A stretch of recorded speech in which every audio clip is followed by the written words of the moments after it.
What do you think the difference was tonight, especially in the third quarter? We came out, we wasn't as physical as we was in the first half. Indecisive on offense where we had a few turnovers and they got out and running, and they went on a run. I mean, I think the first 3 plays we fouled, they got 6 straight points from free throws. So they were the more aggressive team in the second half, and you could tell we were probably, as an overall team, a little tired. Is tonight one of those nights where you miss guys like Ingram, Kuzma, Hart? I mean, you miss those guys every night. I mean, they're a big part of this team, and they help us. And you miss those guys every night, but definitely on a back-to-back where you're short a few guys, we definitely needed them. You and Julius talked at the end of the third quarter on the bench, had a few words there. What was that about? Nothing, just 2 basketball players competing. That's all it was. Luke's Be yelling. Luke said he actually liked it. Yeah, he should. We want the best for each other. We just want to win, and we're 2 of the leaders on the team that were competing, and it was a misunderstanding at one point, and then we talked about it, and we're good, as teammates should. Was there a particular play? There've been a couple times where you've gotten after some of the younger guys. Do they respond pretty well to that? Yeah. I mean, I'm a leader. It's not me getting after anybody. It's just me leading. If I see something, I'm going to say something. And that goes vice versa. If they see something, they should say something. That's just how it's supposed to be on basketball teams. So it's no calling nobody out, no getting on nobody. It's just doing what's best for this team. With the Warriors having a lot of role players playing big minutes, is it harder to prepare for a team like that? We don't really know what to expect. I mean, they're not all rookies. They're all guys that's been in the league 8, 9, 10 plus years. So you definitely know what they bring to the table. But at the same time, we can't let Nick Young get 18 to 20 points and Caspi I think he had 15, and then we missed 10 free throws, and we had some turnovers that cost us. So on the road against a really good team like that, you can't allow that to happen.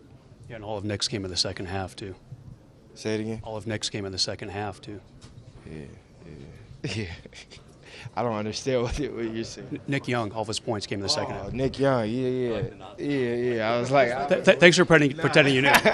Yeah, Nick Young. Yeah, I think he's seen those 3 free throws go in when he got fouled, and he's a scorer. So all you need to see is a layup or a free throw go in, and you feel a little different.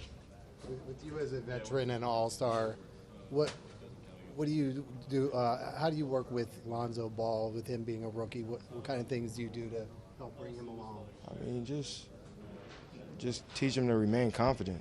I mean, there's going to be highs and lows throughout this long season, but you got here for a reason. You're here for a reason. You're one of the most talented players in the world. So you just got to remain confident, continue to work hard, and then everything else will take care of itself. Are you enjoying working with him? Huh? You enjoying working with him? Yeah. I mean, he's a guy. He's a humble guy that wants to be really good, and that's easy to work with somebody that wants to learn and wants to be really good. And he's one of those guys. So whatever I can do to help him become an even better player, I'm gonna do. And he's also helping me as well. Julius, you guys have been playing pretty well defensively, but tonight, not quite the case. Allowed 34 in that third quarter. What happened out there? A little miscommunication on switches. I mean, they're a talented team, so we really got to be locked in. We just had some miscommunication. Nick Young was scoreless that first half, had 18 in the second half. What'd you think about that? I mean, that's what he does. He can be cold and he sees it go in and can get hot. And he was a big reason why, they made that push in the second half. You and Isaiah had some words on the bench towards the end of the third quarter. What happened there? Oh, man, it's just it's great, honestly. We expect a lot out of each other. And it's just communicating, man. We expect a lot out of each other. We want to win. We expect to win these games. And, we expect, each other to play at a certain level. So, it's just us being teammates. There's nobody I'd rather go to war with, than IT. So it's nothing personal. We're just, trying to get the best out of each other and win the game. What was the root of that? What was the play that you guys were? That's between us. But, like I said, it's great, that we can come into games and, we really expect to win these games. And we expect a lot out of each other. That hasn't always been the case, in the past where we communicate and just let things fly. We're communicating, trying to bring the best out of each other. Did it add to the frustration that you were playing a team that was without 3 of their stars? that aspect? No, we don't care. They're pros regardless. On the court, they're successful for a reason. They have a really good coaching staff over there. That they expect the guys to play a certain way. So it doesn't matter who's on the floor. They're pros regardless. What about going back to back? It's tough. Two teams that are trying to make playoff runs. So it's tough, but it's not an excuse for us. We expect to win these games. Did you and Isaiah talk after the game?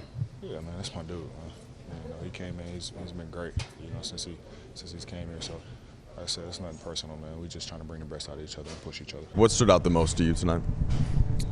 I think we finally gave into a little bit of fatigue there. Our guys just looked tired, and I thought they did a good job of trying to fight, trying to find it. And Golden State, every time we made a run, they'd get a back cut or an offensive rebound and kick out. Durant kind of had his way with us, which he does with most teams, and it felt like to me at the end of the day we just ran out of gas a little bit. You talked a lot about the lack of wing issue, but what are you, as a coach, what are you trying to do when you've got two centers and 3-point guards? How do you get those guys to try to fit, when they're in different spots than they're used to? Well, you just, you're trying to, to get players to where we can get an advantage. So with the two bigs, try to get down to Brook or Zoo, try to collapse that defense. You got three playmakers. AC, who's a point guard, I thought played great off the ball. He had 2 or 3 backdoor layups, which is kind of what we saw him do in summer league when him and Zoe were playing together. So it's back to we just need basketball players out there, and we knew going in tonight some of the lineups were going to be different than we've seen.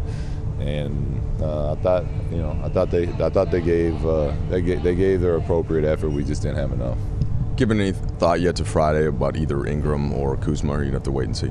I'll wait and see. Fine. They'll both get treatment tomorrow. I'll talk to the training staff after they get done with whatever treatment they're going to have. Looked like Randle and IT had a couple of words on the bench. I suppose that's normal to some extent, but what did you see there? I didn't see what it was about. I like it, though. I told them afterwards I love it. As long as they're open-minded and whatever the hell they're arguing about, they get it figured out. We've been trying to get our guys to talk all year long.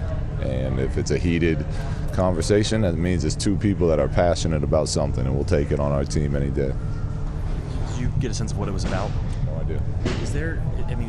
Is that always a good thing, or can sometimes, especially when you're losing, can that kind of lead to a team kind of? Sometimes, yeah. No. So it can definitely turn into something bad. I don't think that was the case with us, and for now, where we're coming from and where we're trying to go, we've had a history of guys just internally getting mad and not expressing themselves about certain things. I'd much rather them voice their opinions to each other. Let's get it out there, talk about it, grow from it. Lonzo had another poor shooting night from 3. Are there things you want him doing, or is he already doing what you want him to try to do to get himself going when the 3's not falling?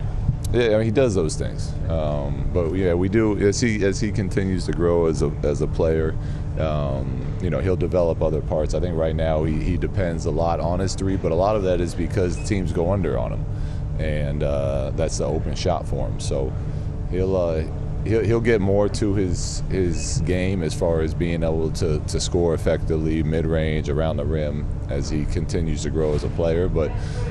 He does, as far as the assist and all the steals. That's when we went on the run in the first half. He was the one rotating over, getting all those deflections. So he does all those little things to help us win throughout the game, and the offensive stuff will come.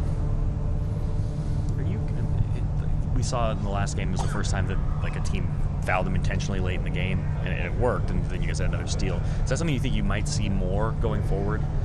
It doesn't concern. He needs to step up and knock those down, and he will. We're not going to not play him down the stretch because we don't want him to go to the free throw line. We know that our future heavily depends on how he plays, and he's a clutch player. He likes big shots. He likes big moments. So I'm confident that he'll knock those down, and if he doesn't, he's going to have to, because we're not going to take him out either way. You remember when you coached, of course, how much depth the Warriors have, but it's a little bit different lineup they had tonight, given the fact you had 3 of their top guys out. Was this a different lineup? But yeah, as far as how different a lineup was it? As far as no Draymond, of course, no Steph, no Clay. and they were still able to, Yeah, well, there's a different lineup. It's part of what, I think why they've had so much success, though. They don't rely on just giving the ball to their superstars and going one-on-one. They play team basketball up here, and, they move well without the ball. They cut, they do split cuts. They make you pay when you do double their stars, which we were trying to double Durant, and they were picking us apart, cutting well without the basketball. So it's the NBA, everyone in this league can play, and they have a nice system as far as giving those guys the opportunity when they get their chance.